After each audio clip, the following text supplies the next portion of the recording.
Lundi. Après le Kenya, Barack Obama est en Éthiopie, deuxième étape de sa tournée africaine. Au programme, sécurité régionale et lutte contre le terrorisme. Et pour cause, la menace islamiste Shebab est au centre des préoccupations de Barack Obama pour cette visite historique. La première d'un président américain dans ce pays de la Corne de l'Afrique en forte croissance économique, mais surtout critiqué pour son bilan en matière de droits de l'homme. Barack Obama a donc exhorté l'Éthiopie à faire plus en matière de démocratie. Réponse du Premier ministre éthiopien, l'engagement du pays envers la démocratie est réel, mais il faut du temps à cette jeune démocratie pour aller dans le bon chemin, dit-il. Mardi. Le Sénégal, l'affaire Karim Wade, suite et peut-être fin, 3 mois après son procès. Le dossier du fils de l'ex-président sénégalais sera à nouveau examiné le 6 août prochain, mais cette fois par la Cour suprême qui a été saisie par les avocats de Karim Wade, mécontents du verdict de la Cour de répression de l'enrichissement illicite.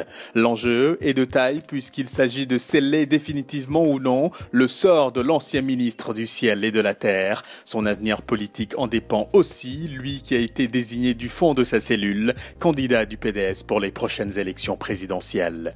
Pour rappel, le 23 mars dernier, Karim Wade a été condamné pour enrichissement illicite à une peine de 6 ans de prison et une amende de 138 milliards de francs CFA.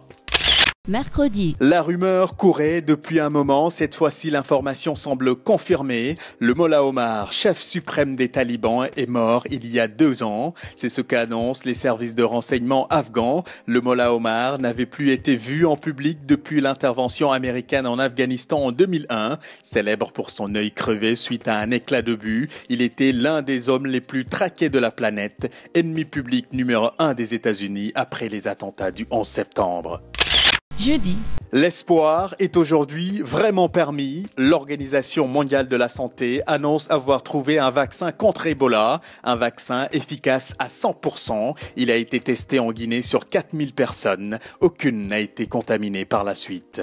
Cette découverte pourrait mettre fin à une épidémie en perte de vitesse ces derniers jours. Le nombre de personnes atteintes du virus a significativement baissé en Afrique de l'Ouest, son plus bas niveau depuis plus d'1 an. 2 bonnes nouvelles donc sur le front de la lutte contre Ebola, même si, toujours d'après l'OMS, les pays les plus touchés sont loin d'être tirés d'affaire. Selon le dernier bilan connu, le virus Ebola a fait plus de 11 000 morts depuis le début de l'épidémie en décembre 2013.